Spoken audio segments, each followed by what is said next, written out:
¿Me confirman que es visible ver? ¿Sí? Pero, Ok.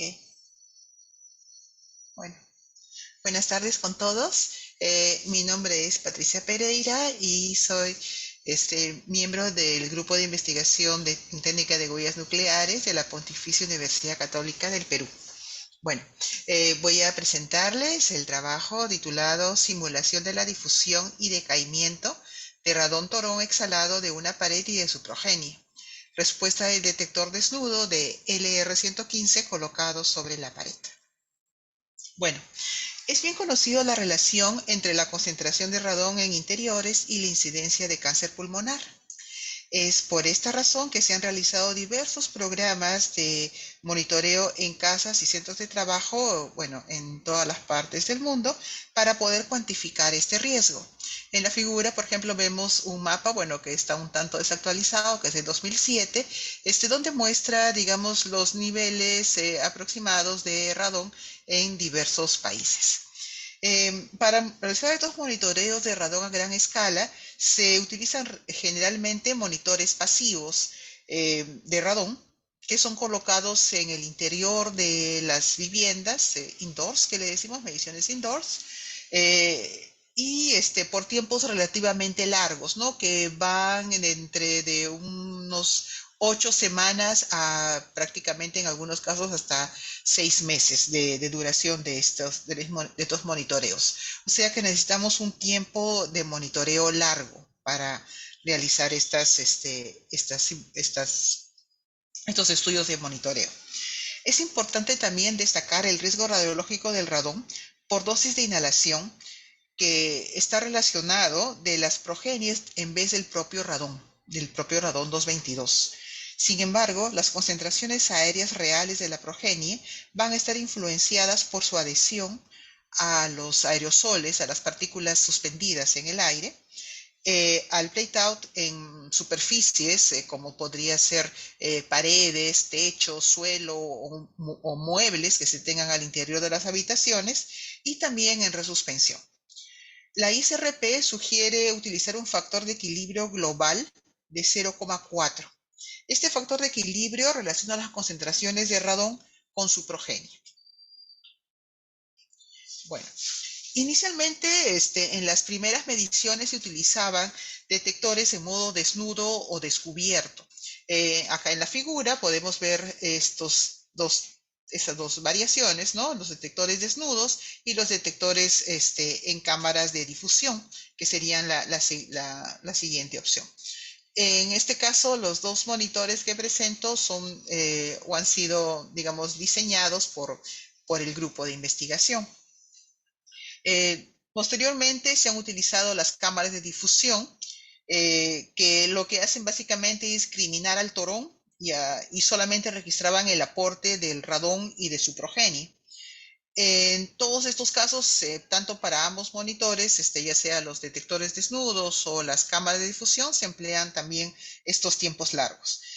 La ventaja de estos detectores es que son realmente bastante sencillos, bastante económicos, fáciles de instalar y también, bueno, dependiendo, sus mediciones que tienen son bastante confiables.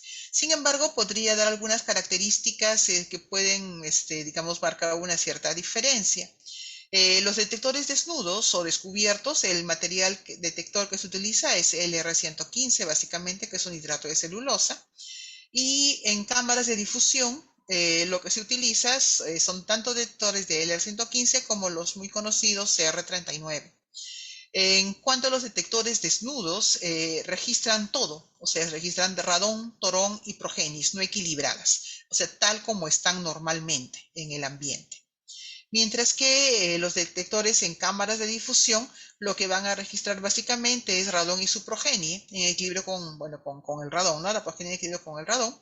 Pero esta progenie está mayormente distribuida en la superficie interna, ¿no? De la cámara de difusión. Hay una fracción de polonio 18 que decae en el volumen de la cámara interna también, pero básicamente lo que van a hacer es discriminar el torón, ¿no? El torón de alguna forma por diversos mecanismos se filtra, ¿no? Para que no ingrese al interior de esta cámara. Los detectores desnudos se pueden colocar en paredes en interiores, ¿no? Sobre la pared o suspendidos realmente en cualquier parte, mientras que las cámaras de difusión se colocan, por ejemplo, suspendidos o también puede ser sobre un mueble, sobre un aparador, etcétera, ¿no? Esto entonces lo que hace es de que los detectores desnudos tengan una cierta ventaja con respecto a las cámaras de difusión, ya que si se colocan sobre una pared fijos normalmente, entonces lo que va a suceder es que sea poco probable que se pierdan, por ejemplo, ¿no? O que se muevan del lugar, ¿no?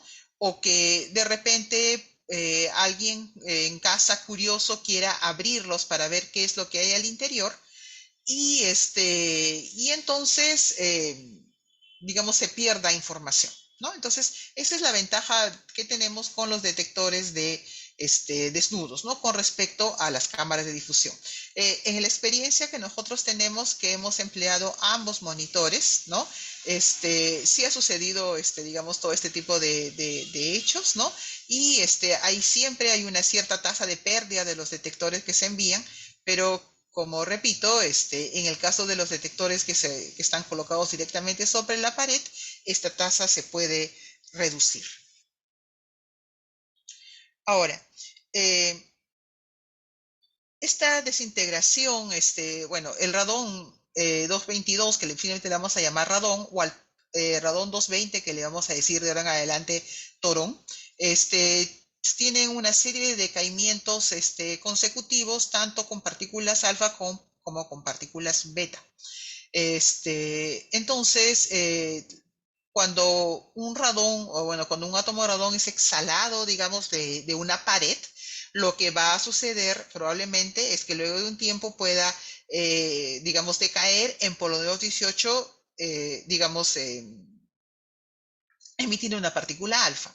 Este polonio 218 pueden suceder dos cosas. Puede suceder que se deposite, porque ya a diferencia del radón, que es un gas, el polonio 218 va a ser un sólido. Puede ser que se deposite sobre la pared, ¿no? Lo que llamamos una fracción depositada, o que permanezca en el aire. De igual forma, cuando decae, el polonio 218 va a decaer en plomo 214. Y este plomo 214 también puede suceder lo mismo, ¿no? Que se quede depositado en la pared, al interior, bueno, pegado a la pared, digamos, o que emita, en este caso, una partícula beta, ¿no? Bueno, ¿qué es lo que va a suceder entonces en cualquiera de estos casos, ¿no? Que va a haber una fracción aérea, ¿no? Y una fracción que va a estar depositada en la pared, ¿no? Entonces, esto es algo que nosotros tenemos que tener en cuenta que, digamos, este comportamiento diferente que va a tener, digamos, estas partículas y la progenie del radón. Ahora, con respecto al torón, también puede suceder que, bueno, ahí también aparece el radón y su progenie, y lo que se ha querido representar en esta tabla son más bien las energías de retroceso, porque también cuando, por ejemplo, el polonio, digamos, decae en plomo 212, va a darse una energía de retroceso, ¿no? Y se puede ver la diferencia de los alcances de estos iones, digamos, de las partículas perdón, de los átomos que quedan luego de ser emitidos las partículas alfa, cómo es la diferencia de cómo se atenúan en aire y cómo se atenúan, por ejemplo, en un sólido como el aluminio, ¿no? Entonces la diferencia es bastante notoria, ¿no? Entonces van a tener digamos, una mayor longitud o mayor rango, digamos, en aire. Entonces, teniendo en cuenta ya, digamos, cómo sean las progenies, tanto del radón como del torón, que pueden ser la progenie que son sólidas, ¿no? Y que pueden adherirse a la superficie, podemos ver aquí entonces lo que sucede cuando se exhala, digamos, radón o torón desde una pared. Sale al aire, digamos, y puede decaer en una hija, ¿no? Que en caso, por ejemplo, del radón 222, debería ser el polonio 18. Esta hija, entonces, también puede suceder que se deposite en la pared o que quede en el aire. Pero no solamente esto, porque esta hija también puede suceder que se quede adherida, ¿no? O decimos atachada, digamos, a una partícula, un aerosol en el aire. Y este aerosol también puede permanecer suspendido en el aire o también puede ser depositado sobre la pared. Entonces, en realidad es un proceso que es un tanto complejo, ¿no? No es algo tan sencillo, digamos, que uno pueda tratar de estudiar. Hay que ver, digamos, o contemplar todas este tipo de, digamos, de situaciones que podrían darse. Trabajos previos ya nos han llevado, digamos, a concluir más o menos lo siguiente, cómo se va a comportar el radón, torón y sus progenies. El radón básicamente va a mantenerse con una, digamos, distribución uniforme a lo largo de toda la habitación, ¿no? Eh, en este caso, el radón va a tener entonces esta concentración, por así decirlo, uniforme. A diferencia de el torón, ¿no? En el caso del torón, perdón, que lo tenemos aquí, vamos a ver que decrece exponencialmente con respecto al torón que es exhalado por la pared, ya que básicamente su tiempo de vida media es bastante corto, ¿sí?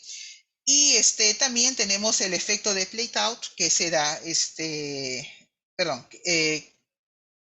digamos que vamos a tener que este torón, ¿no? Va a disminuir exponencialmente su concentración con respecto a medida que se aleje a la pared, ¿no?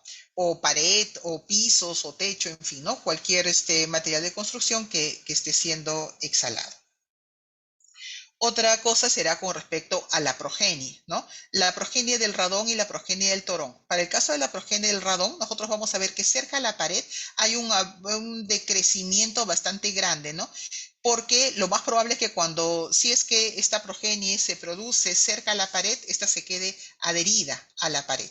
Entonces acá hay una fuerte disminución. Sin embargo, si es que si es que la progenie ya llega, digamos, separarse o es emitida o producida ya a una cierta distancia de la pared, pues entonces va a tener un comportamiento similar al radón, ¿no? Es decir, que va a permanecer con una concentración prácticamente constante al interior de la habitación. Lo mismo sucede con la progenie del torón, ¿no? Cerca de la pared va a tener entonces también un abrupto de crecimiento porque es muy probable que toda esta progenie se quede adherida a la pared, ¿no? Y en cambio, cuando ya logra, digamos, o se emite o se produce ya a una cierta distancia de la pared, pues va a tener entonces también un comportamiento similar con su progenitor, que sería el torón.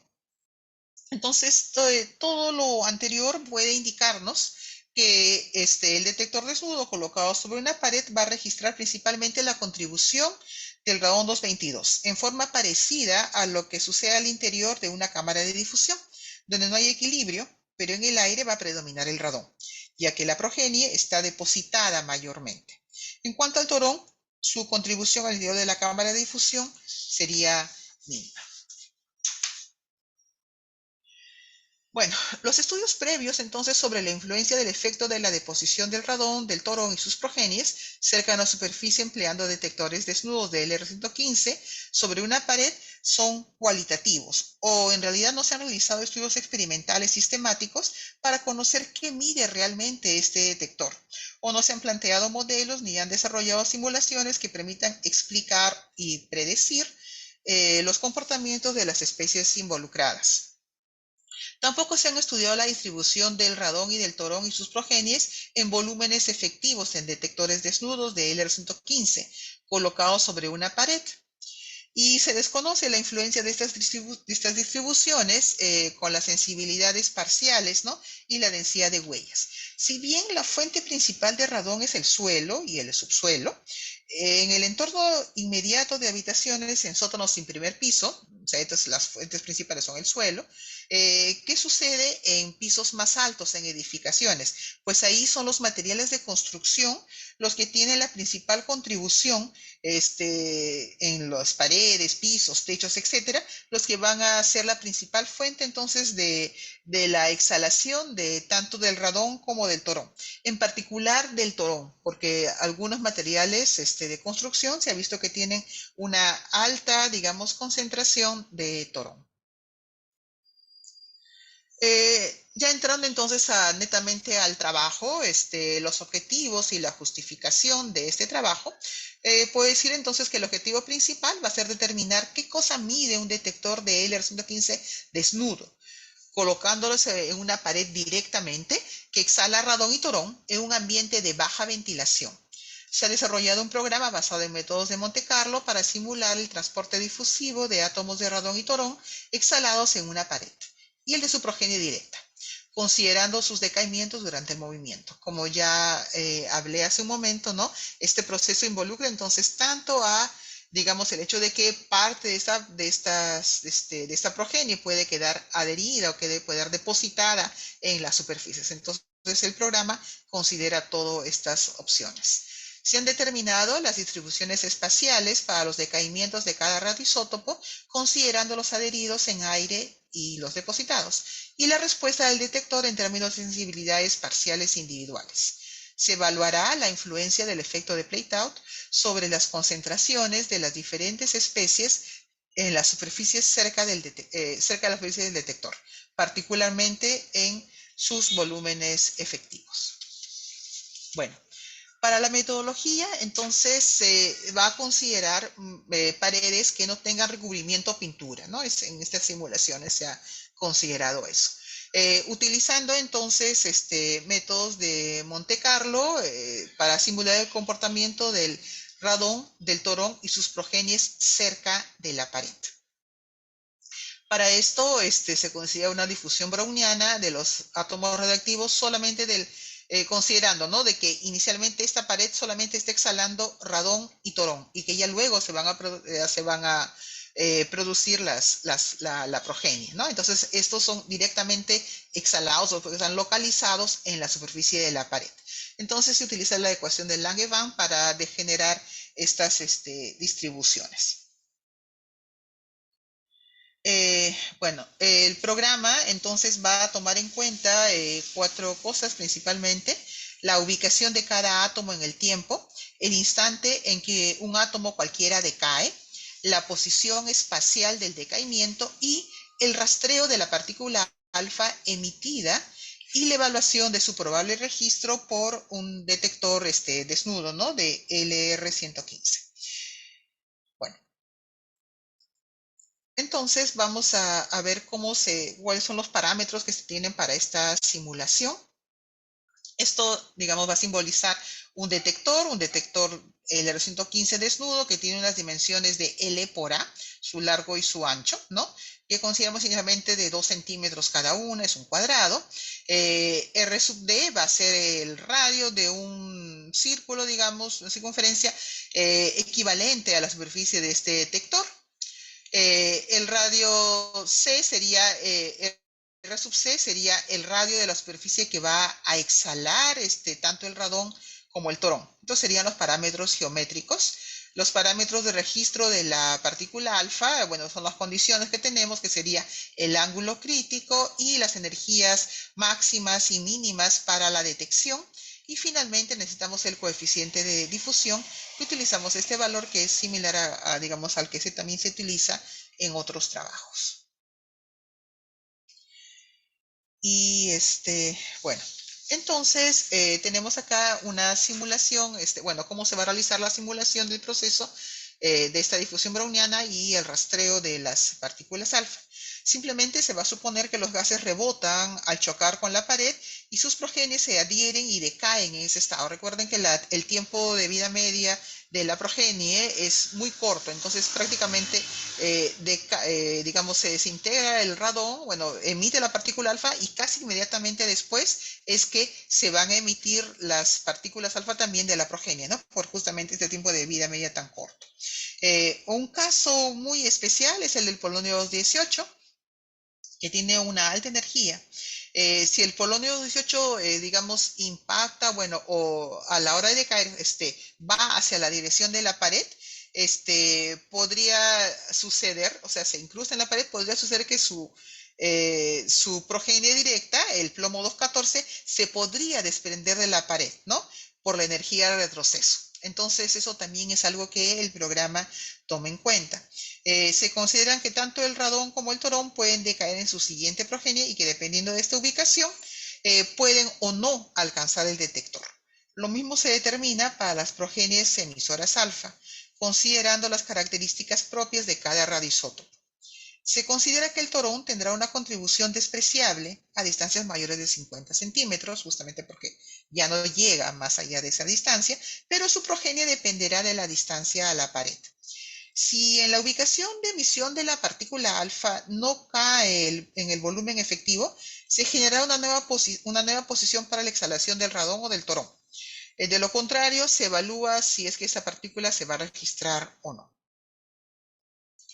Estos son algunos valores teóricos de radón, torón y de sus progenies, calculados en función de su tiempo de vida media. Bueno, todo está en segundos. Entonces podemos ver aquí también de paso la gran diferencia que hay entre el radón y el radón 222, ¿no? Y el torón, que es el radón 220, ¿no? La gran diferencia que hay entre estos tiempos de vida media, ¿no? Es por esa razón que también el radón puede alcanzar o tener una gran longitud de difusión de aproximadamente 1,60 m aproximadamente, mientras que el torón no supera los 3 centímetros, ¿no? Lo mismo también podemos ver para el caso de las progenies cortas, digamos que decimos que es el plomo 18 y el plomo 214, pero observen lo que sucede con el plomo 212, ¿no? Que tiene un tiempo de vida media un poco mayor que que el resto de la progenie, ¿no? Y que por lo tanto va a tener también una longitud de difusión la mayor, digamos, en el caso de las progenies, ¿no? En la parte inferior se muestra el máximo recorrido en centímetros, esto ya es también por probabilidad, que se puede tener para cualquiera de estos radioisótopos. Bueno, y entonces llegamos a los resultados. Quiero ver cómo estamos. Wow, creo que estoy un poco ajustada de tiempo. Bueno, los resultados, bueno, esto es, digamos, uno de los primeros resultados donde se muestra la simulación de la exhalación del torón, en este caso, exhalado desde una pared. Está, digamos, una pared que exhala. Y observen aquí, lo importante es de que básicamente a una distancia de 5 centímetros de la pared, pues básicamente ya no llega el torón, ¿no? Y a 10 centímetros, pues ya es mucho menor su distribución, ¿no? Esto es también interesante porque si nosotros estudiamos lo que sucede con el plomo 212, que justamente es el radioisótopo que estábamos hablando hace un momento, y digamos que va a ser producto del decaimiento del torón luego de un cierto tiempo, y vamos a ver de que el 96,8% de plomo 212 que se ha producido va a quedar depositado prácticamente aquí en la pared, ¿no? O sea, va a quedarse aquí. Solamente el 3,2% es que va, digamos, a llegar al aire, ¿no? Y de este 3,2%, la mayoría de va a decaer a una distancia menor de 50 centímetros. Bueno, todo esto está en una escala logarítmica, ¿no? Entonces, que me va a indicar que la probabilidad que este plomo 212 llegue a distancias mayores es bastante, bastante baja, ¿no? Entonces, es interesante también ver este tema. Ahora, aquí también va a ser, digamos, importante seleccionar adecuadamente el intervalo de tiempo que se va a considerar. En todos los casos, el intervalo de tiempo, para que acá no lo coloque, bueno, aunque está acá más o menos implícito, es tau, el tiempo de vida media, entre un número n que es bastante grande para la simulación, ¿no? Entonces acá se han hecho ensayos con diferentes n's, ¿no? Y se ha podido ver que de todos los casos, el que mejor se puede ajustar es para un n igual a 10.000. Esto también lo podemos ver aquí, ¿no? En estas figuras, porque esto es para 10, para el n igual a 100, perdón, para 10.000, y este es para 10.000, 100.000, 10.000 y 100.000, ¿no? Y observen cómo es que en todo caso para este caso de n igual a 10.000 es donde mejor se puede apreciar, digamos, el resultado de la emisión del torón. Mira, acá, por ejemplo, a pesar que es un mayor número, ya no, esta dispersión que tenemos acá no sería, digamos, una correcta descripción del comportamiento del movimiento de difusión del radón exhalado, ¿no? Entonces acá también se han calculado los pasos de tiempo para la simulación de difusión browniana similar a esta, pero para los otros radioisótopos eh, y las progenies, ¿no? De los otros elementos. Estos son entonces los resultados, como decía, de la simulación de exhalación de radón de torón y su progenie en la pared, ¿no?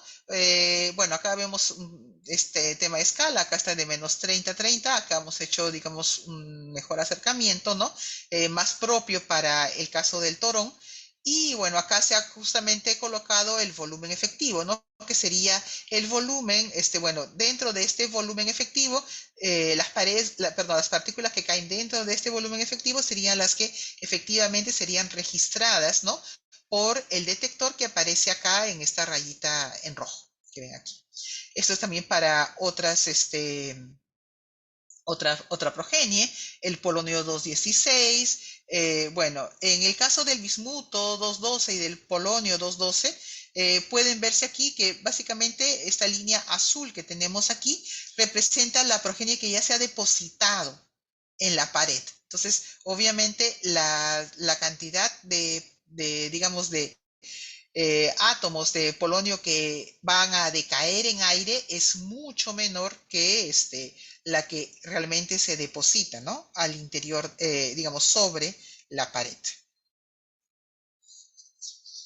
Y acá también tenemos una gráfica donde nos representa el comportamiento un poco relacionado con lo que hemos visto hace un momento, el comportamiento en el decaimiento del torón y del polonio 16, su progenie inmediata, ¿no? Acá es, como les decía, en el caso del torón, un comportamiento exponencial en el decaimiento de este radioisótopo, y en el caso del polonio, no, si se fijan acá bien, no es exponencial directamente, sino que al inicio hay un decrecimiento aquí abrupto. Y esto sucede porque justamente el polonio 16 se va a quedar adherido, ¿no? A la superficie del cual ha sido exhalado el torón, ¿no? Y ya, digamos, a partir acá se muestra con la flecha, ¿no? El máximo, digamos, la distancia máxima, ¿no?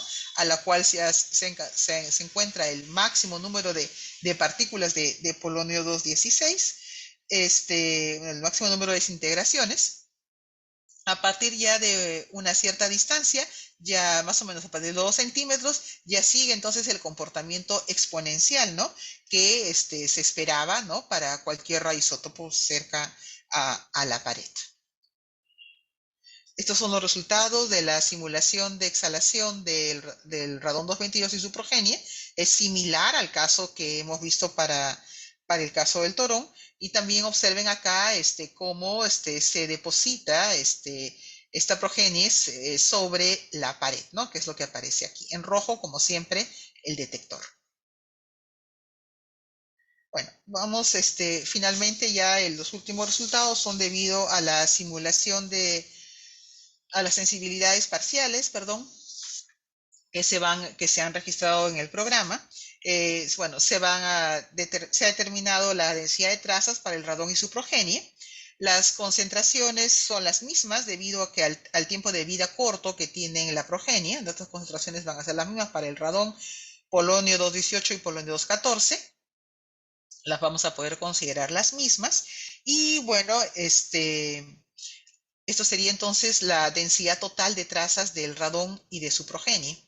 A partir de esto se ha definido el factor de equilibrio proxy, ya definido por Yu o por Nikesic, ¿no? Que se define como esta fracción digamos, el cociente, la concentración relativa de cada una de estas progenies con respecto a la concentración del progenitor, que sería el radón 222, ¿no?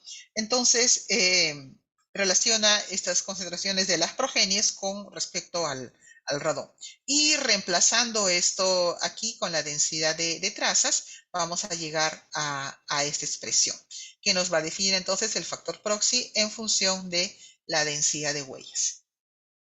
Entonces, si ya se puede conocer el factor proxy, vamos a poder entonces también conocer la concentración de radón, ¿no? Utilizando, bueno, la densidad de trazas, la densidad de huellas, y esto de acá que va a ser entonces el coeficiente de calibración, el factor de calibración, en este caso para el detector desnudo que estamos utilizando, ¿no?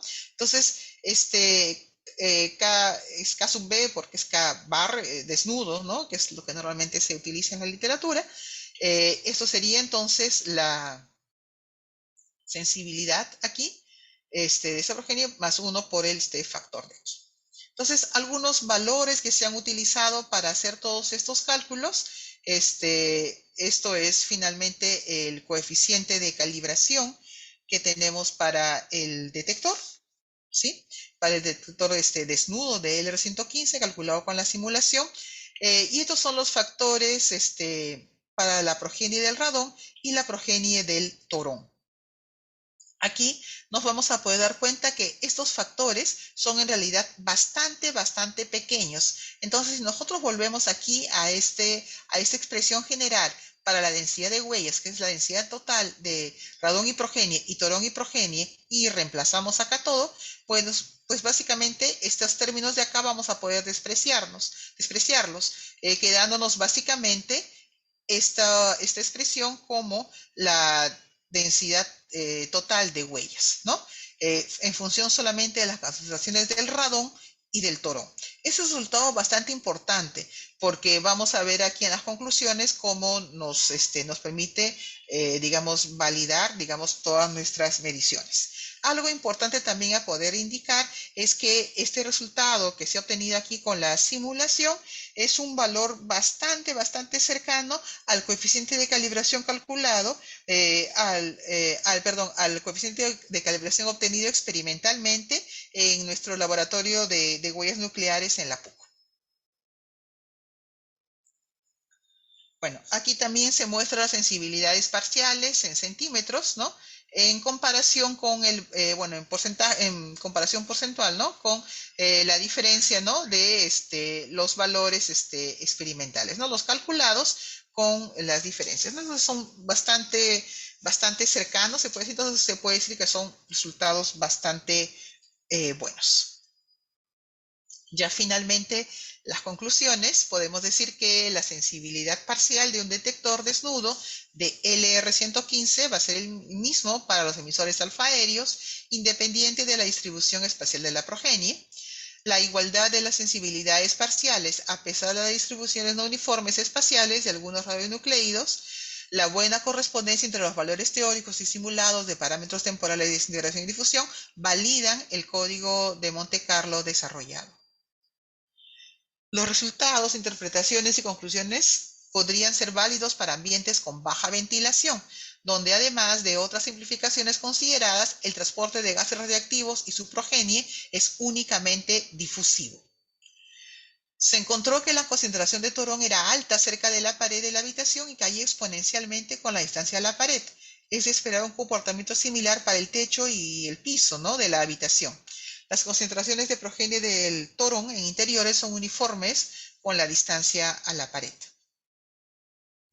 Aproximadamente el 10% de los átomos de torón exhalados y el 7% de los átomos de polonio 16 se descompondrán en sus respectivos volúmenes. Si se produce una exhalación significativa de torón de la pared, donde se coloca el detector LR115 desnudo, las partículas alfa emitidas por este gas y progenie inmediata producirán una contribución significativa a la densidad total de huellas registradas en el detector. Esta contribución se puede minimizar si el detector se coloca en el centro de un soporte circular o de un radio rectangular de más de 20 centímetros de lado. como esto. Entonces, esto podría ser como una propuesta, ¿no? Ya que si nosotros tenemos un detector desnudo colocado así, pues va a registrar radón y torón.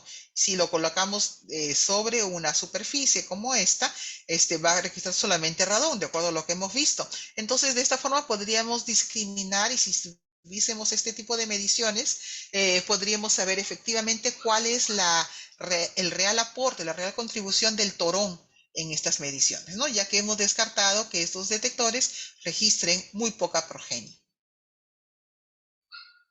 Y finalmente, las concentraciones de torón no deben utilizarse con fines de protección radiológica, ya que su concentración varía mucho con el espacio.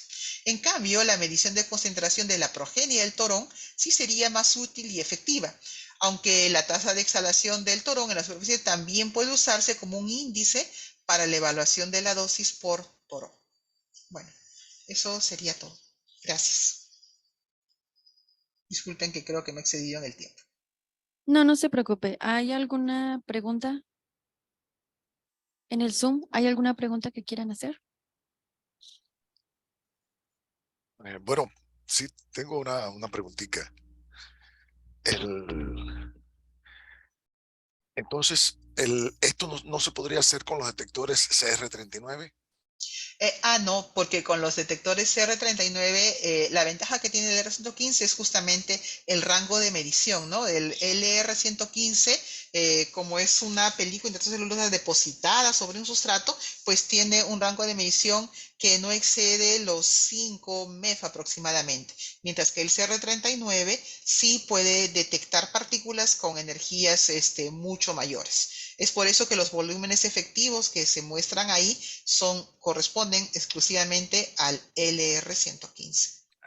Muy bien. Ok, ok. Gracias. Gracias. Esa era mi Ujú. pregunta.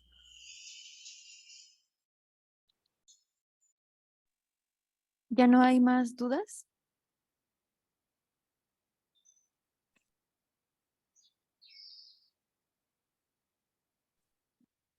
Bueno, entonces eso sería todo. Ok, gracias. Paro de compartir. Muchas gracias y muchas gracias por su tiempo. Ok, gracias también. Hasta luego. En unos minutos más vamos a continuar con la presentación del doctor Félix Francisco González Canales, por si gustan acompañarnos. Muchas gracias.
Buenas tardes. A continuación, de Benemérita Universidad Autónoma de Puebla, Félix González Canales, de la Facultad de Ciencias de Electrónica. Ok, buenas tardes. Y pues vamos a iniciar con la plática que les voy a compartir el día de hoy, la cual lleva el título de Desviaciones al patrón de sabor trivimáximo con clases de equivalencia con 2 horas de textura. Entonces, vamos a iniciar con esto, y la motivación principal de la plática es que en el modelo estándar ya es conocido que es una teoría muy exitosa, describe muy bien los procesos experimentales que se están asociados a él, pero aún todavía tiene ciertas modalidades teóricas, ciertas cosas que todavía no se pueden explicar experimentalmente. Entonces, tenemos que una de las principales resultados experimentales que no puede explicar el modelo estándar es la masa de los neutrinos. En la formulación teórica inicial del modelo estándar, los neutrinos son partículas sin masa, pero los experimentos de oscilaciones de neutrinos han mostrado que tienen una masa muy pequeña, pero diferente de cero. Entonces, ¿puedes cambiar? La plática va a estar organizada de la siguiente forma. Vamos a tener una pequeña introducción, hablar lo que se conoce como el patrón trivimáximo para los neutrinos, las desviaciones que nosotros proponemos para poder explicar los datos experimentales actuales sobre oscilaciones de neutrinos, y lo que sería dar un caso en particular de los que hemos estudiado, que sería una clase de equivalencia de matrices de masa para leptones cargados. Estas clases de equivalencia, como vamos a ver, las construimos con transformaciones de similitud, y los elementos entre ellas nos van a generar o no los datos experimentales actuales. Vamos a presentar algunos resultados y las implicaciones de los resultados que obtenemos en esta parte. Entonces, este trabajo es en colaboración con el doctor Enrique Barras Guevara, la doctora Olga Félix Beltrán, y este es el artículo en el cual está basado el trabajo. Este sería su liga en el archive. Entonces, nosotros tenemos que, para la explicación del fenómeno de oscilación de neutrinos, tenemos que las oscilaciones de neutrinos es cuando un neutrino en la fuente se crea con un sabor y llega al detector con otro sabor. Dependiendo de la distancia que haya bajado el neutrino, va a ser el tipo de cambio que va a tener. Entonces, este fenómeno de oscilación de neutrinos a bajas energías, y considerando que los neutrinos son partículas de Majorana, porque otra de las cosas que no explica el modelo estándar es la naturaleza de los neutrinos. Nosotros podemos tener neutrinos tipo Dirac y neutrinos tipo Majorana. Si nos quedáramos con neutrinos tipo Dirac, no podríamos explicar solo con los acoplamientos de Yukawa que se tienen, no podríamos explicar los valores de los ángulos de mezcla que se obtienen en los experimentos. Entonces, por eso nosotros consideramos que los neutrinos son partículas tipo Majorana. De acuerdo a la teoría del campo, las únicas partículas que se pueden describir como partículas de Majorana son las partículas que tengan una carga eléctrica neutra, es decir, una carga eléctrica cero, porque una de las características principales de las partículas de Majorana es que la partícula es igual a su antipartícula. Entonces, de aquí nosotros vamos a tener que, para la parte leptónica del lagrangiano, en la extensión mínima del modelo estándar, a bajas energías, esta parte sería la corriente cargada, para que nos dice la interacción entre leptones cargados y neutrinos. Este sería un término de masa tipo Majorana, un término y para los neutrinos. Este es un término de masa tipo Dirac y es para leptones cargados. Entonces, de aquí tenemos que las M's, M en U es la masa de los neutrinos y ML es la masa de los leptones cargados. Estas matrices de masa, ya que el lagrangiano está escrito en la base de sabor, y en la base de sabor las matrices masa no necesariamente son diagonales. Eso quiere decir, podemos tener una base de sabor donde alguna de las dos sea diagonal, pero no necesariamente las dos. Entonces, para pasar a la base de masas donde las matrices de masas son diagonales, lo hacemos a través del teorema de descomposición de valores singulares, y como la matriz de masa de los neutrinos tiene que ser simétrica, se transforma con esta transformación unitaria, y la masa de los leptones cargados tenemos que se hace con esta otra. Para la masa de los leptones cargados necesitamos dos matrices, una que sería para la parte derecha y una para la parte izquierda. Entonces, tenemos que el cambio de la base de sabor a la base de las masas nos lleva hasta a que el término de corriente cargada de Lagrangiano se pueda escribir en esta forma, donde aparece esta matriz que se llama matriz PMNS, que es de Pontecorvo, Minaki, Nakazawa y Sakata. Y esta sería la transformación de los espinores que nosotros vamos a tener en nuestro Lagrangiano. Estos espinores quirales cambian con estas matrices unitarias. Esto da origen a lo que se conoce como la matriz de mezclas de sabor leptónico. Esta matriz de mezclas de sabor leptónico se origina por la falta de coincidencia entre la matriz de masa, entre la matriz unitaria que diagonaliza los neutrinos y la matriz unitaria que diagonaliza los leptones cargados. De hecho, es la que nos va a decir en los acoplamientos, de acuerdo a los diagramas de Feynman, nos va a regir los acoplamientos que van a tener neutrinos y leptones cargados. La siguiente. Entonces, la forma que tenemos aquí de escribirla es genérica, pero existen distintas formas de parametrizar esta matriz. Una de las que se utiliza más sería la parametrización simétrica, y lo que tenemos aquí son lo que son conocidos como los ángulos de mezcla del sabor. Y estos son los que aparecen dentro de las oscilaciones de neutrinos. Hay un análogo en el sector de quarks y se conoce en la matriz de SKM. Y estos ángulos nos van a decir qué tan fuerte es un acoplamiento u otro. Entonces, del valor que tengan estos nos va a decir cómo se acopla, qué tan fuerte es el acoplamiento entre un neutrino u otro. Entonces, de aquí nosotros tenemos que estas serían tres fases que se van a considerar fases físicas y se van a asociar a la fase de violación de CP en los procesos que vamos a tener. La conexión entre la parametrización simétrica y cualquier tipo de parametrización que nosotros tengamos es a través de estas expresiones invariantes, donde vamos a obtener el seno del ángulo, el seno cuadrado del ángulo de cada uno de los ángulos de mezcla está en términos de las entradas de la matriz PMNS.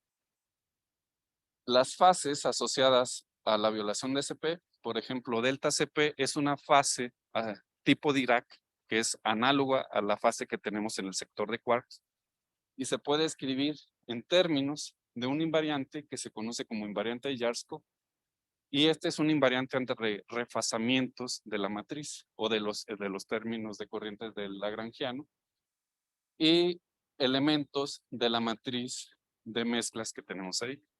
Las otras dos fases que tenemos aquí son fases que se conocen de Majorana.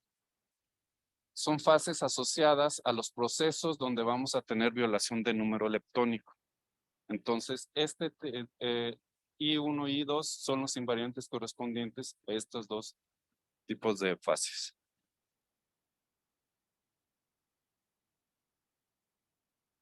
Entonces, vamos a hablar sobre lo que se conoce como el patrón trivimáximo.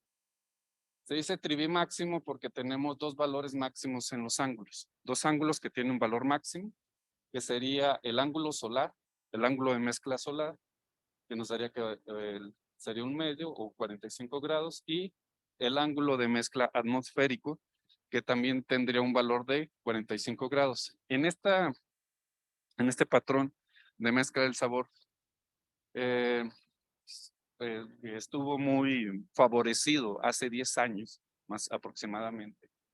Se consideraba que el ángulo de mezcla 1,3, que es asociado a los neutrinos que se generan en los reactores, era 0. Entonces, tener un ángulo 0 en la matriz de 3×3 que les mostré anteriormente, de la parametrización simétrica, tiene una implicación física muy importante, que es que no se tiene fases de violación de CP. ¿Esto por qué? Porque dentro de la matriz, todas las fases se pueden absorber por el espinor, y la matriz nos queda independiente de fases. Entonces tendríamos que no habría una violación de CP en este patrón trivial máximo. La siguiente. Eso nos genera una matriz que diagonaliza la matriz de masa de los neutrinos con esta estructura. Como ven, este elemento es 0 porque está asociado al elemento 1, 3. Y esta es lo que se conoce como el patrón trivial máximo de sabor. Puede cambiar en algunos signos que están aquí porque puede haber sido escrito este patrón en términos de la parametrización del Particle Data Group. Pero este patrón va a generar la misma estructura de la siguiente matriz de masa. Ese patrón nos genera esta matriz de masas. Entonces aquí tenemos los elementos. Vamos a tener que los elementos que están fuera de la diagonal son iguales excepto el 1, 1. Y esta matriz, si nosotros la tenemos en general, es conocida como la matriz de masas trivial máxima. Y está escrita en términos de la masa de los neutrinos. Pero desafortunadamente, con los últimos datos experimentales, sobre todo los datos que se obtienen en 2012, 2014 de experimentos de neutrinos que se obtienen o se generan en reactores, se encontró que el ángulo θ 13 es más pequeño que los otros dos, pero distinto de 0. Estos ángulos, el ángulo solar y el ángulo atmosférico, tienen un valor aproximado de como 35 grados y este sería como de 45 grados. Y este ángulo es aproximadamente 8 grados. Con estos datos, este patrón de trivi máximo se descarta automáticamente. Entonces aquí viene la pregunta, sobre todo del punto de vista de construcción de modelos. ¿Cómo construimos la siguiente extensión del modelo estándar? Aquí estamos hablando de una extensión del modelo estándar donde los neutrinos son simplemente masivos. Entonces, ¿qué tomamos de guía para construir la siguiente extensión del modelo estándar que nos pueda reproducir correctamente estos ángulos de mezcla del sector electrónico, del sector de quarks que nos reproduzca la matriz CKM? Entonces, lo que nosotros hicimos fue tomar como base este patrón y ver cómo podemos modificarlo en forma pequeña, sin hacer teoría de perturbaciones, sino simplemente modificar la parte de la matriz de mezclas para que no se quede solo con la matriz diagonal de los leptones cargados, sino suponer una estructura diferente para esa matriz de masas y poder desviar el patrón trivial máximo y poder reproducir estos datos. La siguiente, ¿no? Entonces, vamos a tener que, para describir esto, nosotros vamos a considerar que la matriz de masa de leptones cargados es distinta de la diagonal. Es decir, no la vamos a representar con una matriz que solo tiene sobre la diagonal la masa del electrón, la masa del muón y la masa del tau, sino vamos a considerar que tiene elementos distintos de 0 fuera de la diagonal. Y teniendo eso en cuenta, y además que podemos asociar una matriz con distintos tipos de matrices, es decir, no buscarla en forma independiente, sino utilizar el criterio de transformaciones de similitud para encontrar una clase de equivalencia. Es decir, la clase de equivalencia, desde el punto de vista matemático, tiene los mismos invariantes, la misma traza, mismo determinante y combinaciones de potencias de la traza. Entonces, todas esas matrices, aunque de entrada se vean diferentes, van a generar la misma fenomenología, van a tener los mismos eigenvalores. Por lo tanto, nos daría la misma física. Entonces, teniendo eso en cuenta, nosotros proponemos una clase de equivalencia o que una matriz hermitiana puede ser clasificada en términos de clases de equivalencia y como estamos tratando con matrices de 3×3, vamos a considerar el grupo de permutaciones de 3 objetos no abeliano, que es el grupo S3. Entonces, para construir esta matriz, consideramos que estos son los generadores de la representación real del grupo de permutaciones de C3. De aquí, lo que hicimos nada más fue escribir en forma polar la matriz de masas, es decir, el producto de una matriz unitaria por una matriz real, ortogonal real, para poderla descomponer. Siguiente. Entonces, ¿eso a qué nos lleva? nos lleva a que, en este caso, como solo tenemos 6 elementos para la representación real del S3, para una clase de equivalencia, nosotros solo vamos a tener 6 matrices de mezcla de sabor diferentes, una por cada elemento. Esta parte, el UTBM, que es la matriz unitaria debido al patrón trivi máximo, queda fija. Esta es una matriz de perturbaciones, queda fija. Entonces, toda la información que nosotros vamos a obtener para desviar el patrón trivi máximo proviene de esta matriz ortogonal real y de esta matriz de fases que va a estar asociada a la violación de SP. La siguiente. Entonces, vamos a considerar clases de equivalencia con ceros de textura. Y los ceros de textura básicamente es cuántos ceros tenemos en una matriz. Entonces, para clasificarlos tenemos que primero establecer la regla bajo la cual vamos a contar los ceros. La regla es la siguiente: ceros que estén sobre la diagonal cuentan como 1 y ceros que estén fuera de la diagonal cuentan como un medio. Entonces, este sería un 0 y este sería otro 0. Entonces, por eso le llamamos con 2 ceros de textura. Esto porque básicamente el elemento que tenemos aquí y acá están correlacionados. Uno es el complejo conjugado del otro. Entonces, tenemos esta matriz, que esta sería el tipo 1, y esto sería nuestra primer clase de equivalencia, la siguiente.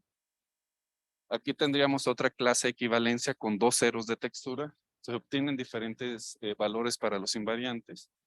Para cada una, la siguiente. Este sería otro tipo, el tipo 3.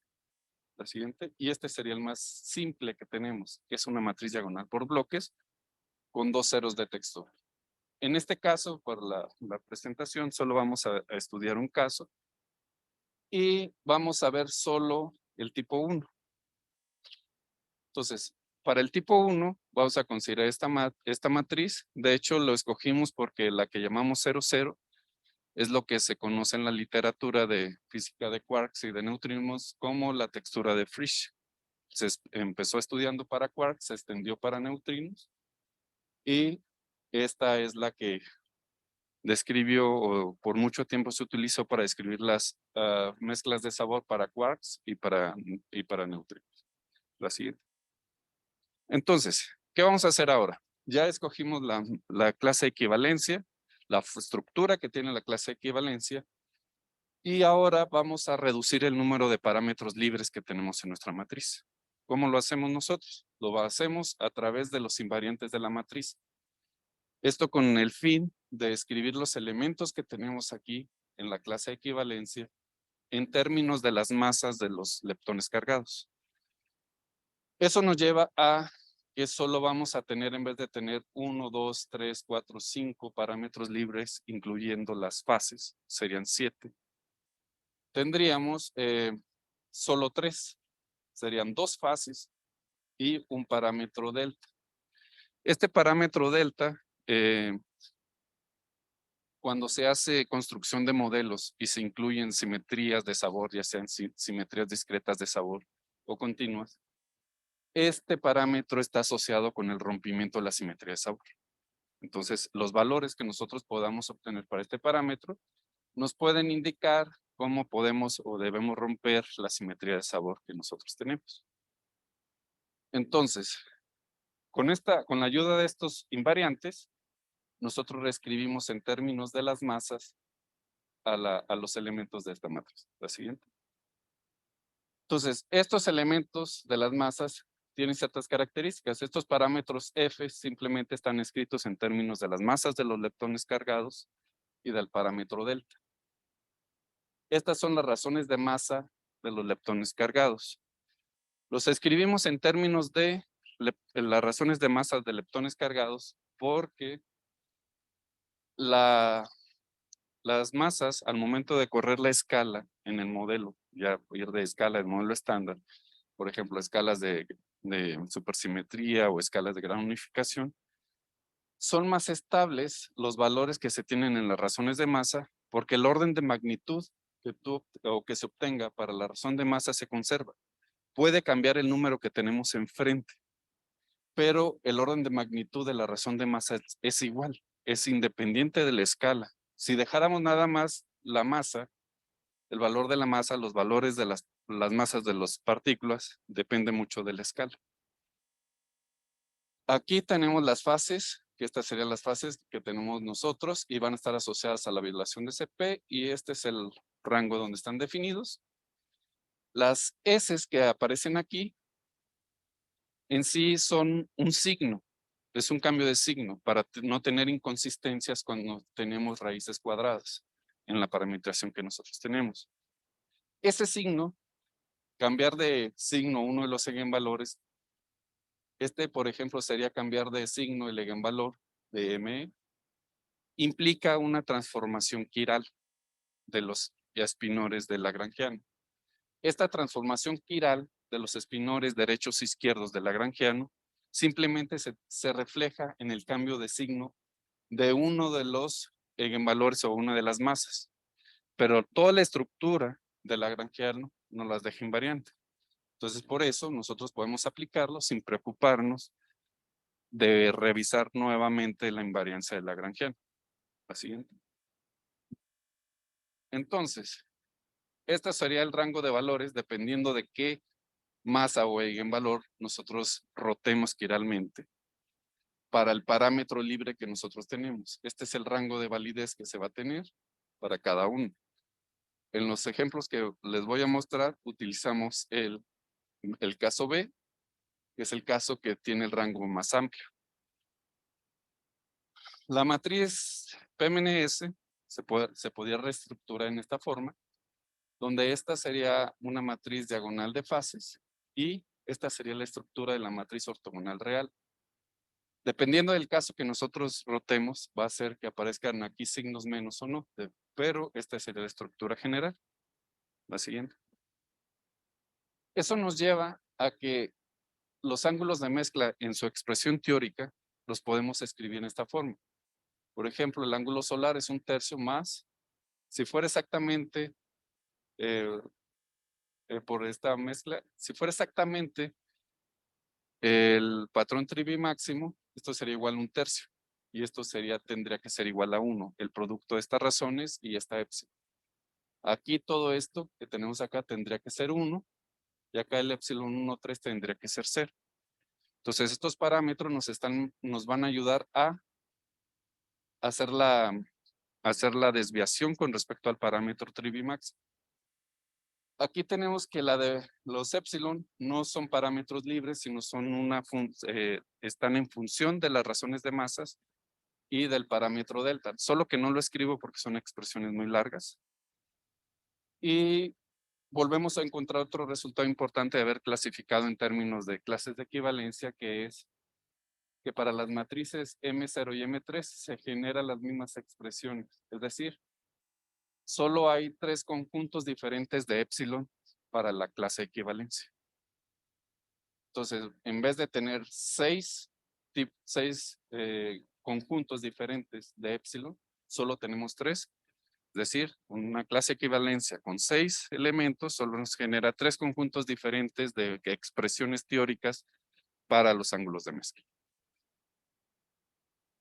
Entonces, lo que hicimos al inicio para hacer la primera aproximación es solo hacer un barrido del espacio de parámetros, sin meter ninguna prueba de verosimilitud o alguna prueba estadística. Simplemente queríamos ver si dejamos libre los parámetros, se reproduce o no el dato experimental. Entonces aquí tenemos aquí que la franja verde es para la M1 y la M5, la azul es para la M2 y la M4, y la roja que tenemos aquí es para M0 y M3.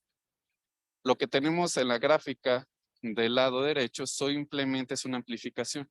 Entonces, tenemos la banda morada o púrpura, es el dato experimental a 3 ciclos. Entonces, como se puede apreciar, las 6 masas o todas las masas de la clase de equivalencia tendrían la posibilidad de reproducir el dato experimental.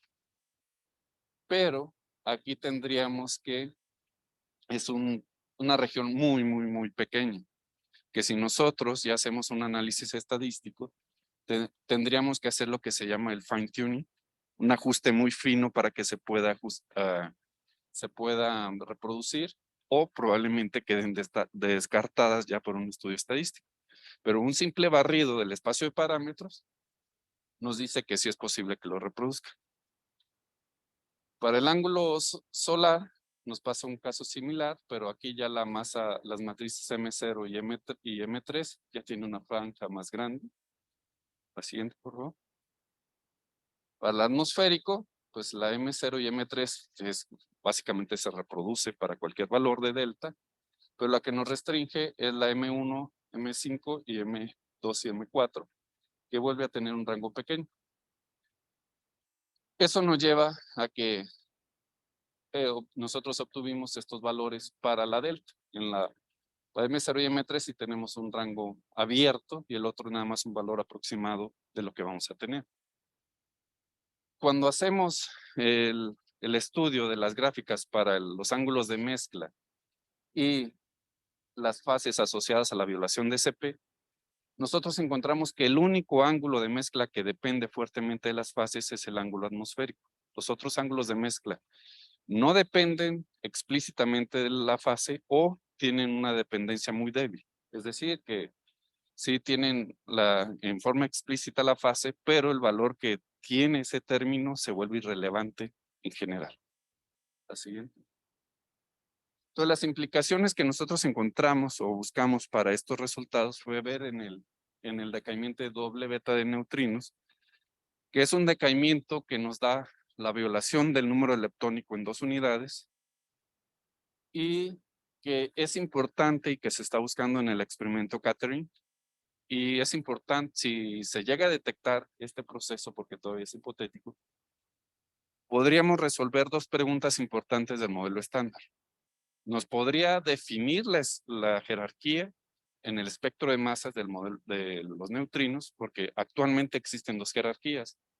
Una que se le llama normal, que quiere decir 2 ligeros y 1 pesado, y una invertida, que es 2 pesados y 1 ligero. Si llegamos a detectar este fenómeno, podemos resolver esa pregunta y además, si se llega a detectar, se puede resolver la naturaleza de los neutrinos, confirmar o negar si son partículas de Majorana o Dirac. ¿Por qué? Porque para que exista este proceso, se tiene que violar el número cuántico de número leptónico en 2 unidades. Y eso es solo posible para partículas de Majorana. Regreso. La amplitud de este decaimiento que tenemos aquí o esta desintegración es proporcional a lo que se conoce como la masa efectiva de Majorana, que es una combinación de las masas de los neutrinos y de la primera fila de la matriz de mezclas. La siguiente. Esta se puede escribir en esta forma en términos de la parametrización simétrica y de la masa de los neutrinos, dejando como parámetro libre la masa del neutrino más ligero para cada uno de los 2 tipos de jerarquías que tenemos en el espectro de masa. ¿Sí? Para los datos que nosotros tenemos, o las clases de equivalencia, este sería para el caso. Las franjas amarilla y púrpura corresponden a datos experimentales, se obtienen a partir de los datos experimentales a 3 signos. Y para la matriz de masas M0 y M3, para la jerarquía normal, tenemos la franja roja.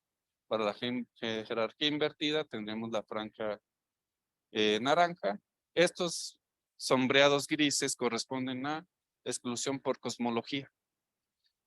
De acuerdo a los datos de Planck, del telescopio Planck, la colaboración Planck, esta que nos mide la masa del neutrino más ligero está restringido por la suma de las masas de los neutrinos. Nos da cierto valor y eso nos permite restringir la masa del neutrino más ligero. Y esto está excluido por las estimaciones de Catherine en el experimento doble beta sin neutrinos. Entonces, estas áreas ya están excluidas, pero si nosotros vemos, para las matrices que nosotros encontramos que son viables, todavía reproducen correctamente lo que pudiese ser la masa efectiva del neutrino con un neutrino ligero relativamente en el rango del dato experimental. En esta gráfica que tenemos aquí, la siguiente, tenemos que la zona magenta es para la jerarquía normal, para la masa M1 y M5. El área azul es para la jerarquía invertida y del mismo caso, la área verde es para la jerarquía normal y la cian es para la jerarquía invertida, para masas M2 y M4. La siguiente.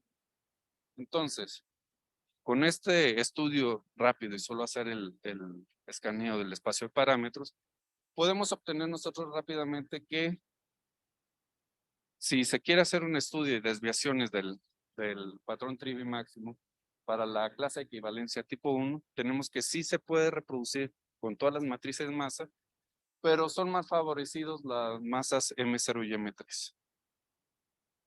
De la otra tenemos que el ángulo del reactor y solar casi no depende, no tiene una dependencia muy débil de las bases asociadas a la violación de CP. Mientras que para reproducir el ángulo del atmosférico tiene que estar dentro de este rango de valor de las fases. Entonces, ¿de qué nos sirve esto? Nos sirve para que si nosotros ya queremos hacer una teoría, construir una teoría más grande, imponiendo una simetría del sabor, haciendo una extensión de más partículas, ya sabemos qué estructura puede tener nuestra masa de neutrinos y garantizar que se puede reproducir. Porque no todas las estructuras que obtenemos en extensiones del módulo estándar son viables para reproducir los datos experimentales. Obviamente podemos poner la que tiene muchos parámetros, pero el hecho de tener muchos parámetros restringe la predictibilidad de nuestro modelo. Entonces, eso sería todo. Gracias.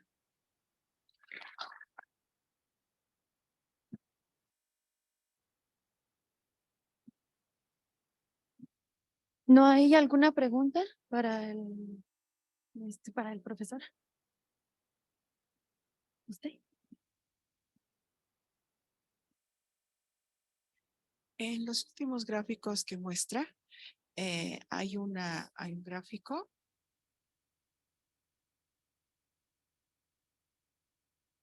Ahí, un gráfico, por ejemplo, el de la primera figura, donde hay una intersección entre la franja magenta, la roja y la amarilla.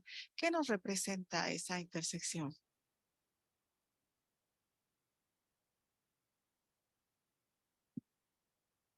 Donde están bien diferenciados es aquí donde teníamos la jerarquía normal y jerarquía invertida. Donde tenemos la intersección de todo es que nosotros tendríamos un espectro de masas anárquico, es decir, casi las masas de los neutrinos casi con el mismo valor. Eso implica esa intersección.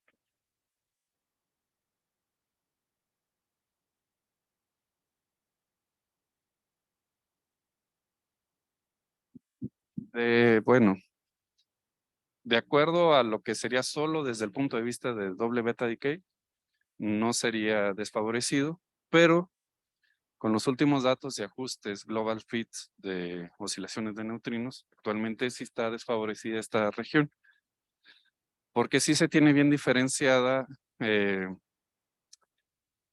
los valores de las diferencias de los cuadrados de las masas. Debemos de tener en claro algo que de oscilaciones de neutrinos, nosotros no conocemos el valor absoluto de la masa, solo conocemos las diferencias de los cuadrados de las masas.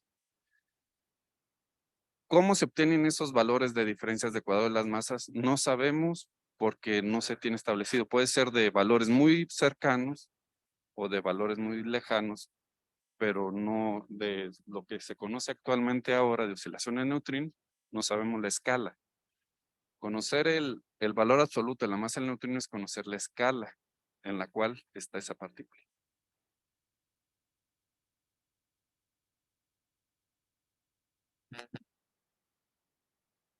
¿No hay ninguna? Bueno, entonces eso ya sería todo y muchas gracias por su tiempo.